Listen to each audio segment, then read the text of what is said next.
So now they're on Fox talking about an Arab NATO. An Arab NATO. Go back about 2 weeks, 3 weeks. I made a video about an Arab NATO because they were talking about it. They were putting out floaters then because they had just finished doing war games inside of Egypt. Saudi Arabia was there. They sent a contingent from their military. Oman, the Gulf states, United Arab Emirates, Egypt, obviously. They hosted them. They had their troops. They're all Sunni Arab. That's the bloc that's against Shiite Iran. And all the Shiites throughout Iraq, which is predominantly a Shiite country. Sunnis are the predominant faction within Syria, but Assad, the dictator who has won the civil war now, de facto, with Russian assistance, he is part of a sect of Shiitism, the Alawites. He's an Alawite, so he's a Shiite too. So kind of like how Iraq is predominantly Shiite, but it was run by a Sunni, Saddam Hussein, and he kept it on lock. It's impressive if you look at how lawless that place becomes without some kind of a dictator in there to hold it together. But the same thing in Syria, except it's reversed. The majority are Sunni. Leader is Shiite, so you got that crescent. Iran, Shiite. They're Persian though. Iraq, Shiite, Arab. Sunni inside of Syria, but it's led by a Shiite. So Lebanon, I believe Shiite. Hezbollah, military armed group that Iran created. Good fighters. They're well trained by Iran, inside of Iran, commanded sometimes by Iran. They're equipped by Iran. They control Lebanon. So, and then Yemen, the Houthis in Yemen. Iran just gave them brand new technology. They gave them a drone bomb, or rather a drone with a highly advanced tracking system, because it was able to drop itself down into a military parade by the internationally recognized government of Yemen. They're having a civil war there. The internationally recognized government versus the Houthi rebels, who are Shiite and controlled by Iran. Iran made them, Iran funds them, Iran controls them.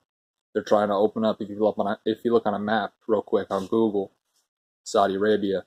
They want to open up that southern flank of Saudi Arabia so that if need be, they could land troops. Iran could potentially land troops into the Yemen, which would then be their ally, and then they could launch up into Saudi Arabia. So they opened up Saudi Arabia's southern flank, causing trouble.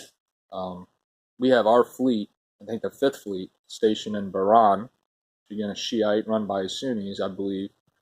And the Iranians, about 2 years ago, were trying to instigate a Shiite uprising in that country. But we have our fleet there, so we don't let that go down. But they're having a military parade inside of the, again, internationally recognized government inside of Yemen. And this drone laden with bombs, as the headline put it, one headline put it, descended upon one of the platforms, one of the, the dais, where like the generals and the top security officials sit. It descended upon them and like dropped bombs, and then it like descended upon them and blew up. And they killed like 6 high-ranking dudes. Like if it happened to us, it'd be like the Secretary of Defense, the Secretary of the Interior, the Attorney General, the Vice President, and the National Security Advisor. So that's the intelligence assets that Iran is providing. The intelligence, the tracking mechanism, the drone itself, the bombs, and the launching point obviously was Yemen. But in order to evade any kind of anti-air systems or any kind of radar that the government, the official government of Yemen has, in order to evade that and be able to attack a military parade like that, thronged with thousands of people, that's not good. So that's Iran's newest contribution to world peace, the Houthi rebels. I don't know about new. They've been fighting for years, but Saudi Arabia has become involved. They've been supporting the internationally backed government against the Iranian-backed Houthi rebels. The Saudis have been bombing them a lot with our munitions. I mean, controversy about that. They buy bombs from us and then use them. So we're the bad guys. We have operations going on inside of Yemen still against Al-Qaeda in the Arabian Peninsula, which is seen as the most potent and viable force for launching a foreign military operation or foreign terrorist attack against the United States. Now, we've been uprooted from a couple areas, but I'm sure we've relocated. There's no actual source material for that, but I'm sure we've relocated within Yemen, and we have sea assets, like I said, the fleet, we have assets in the Red Sea.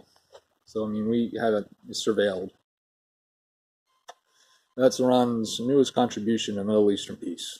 Houthi rebels, Shiites inside of Yemen, taking over. They're fighting Al-Qaeda in Yemen, though, too, which is interesting. But again, Al-Qaeda is typically Sunni Arab. So, I started this because I was inside and I saw something on the news about they're talking about making an Arab NATO. It'd be Saudi Arabia, the Gulf states that surround it. Yemen, I guess, would be out as of now.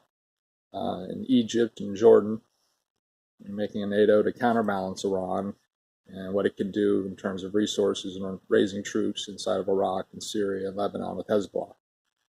And then you got the Turkey factor, you got the Russia factor, but Houthi rebels, newly armed, brand new systems. Imagine when Iran's sending to Hezbollah.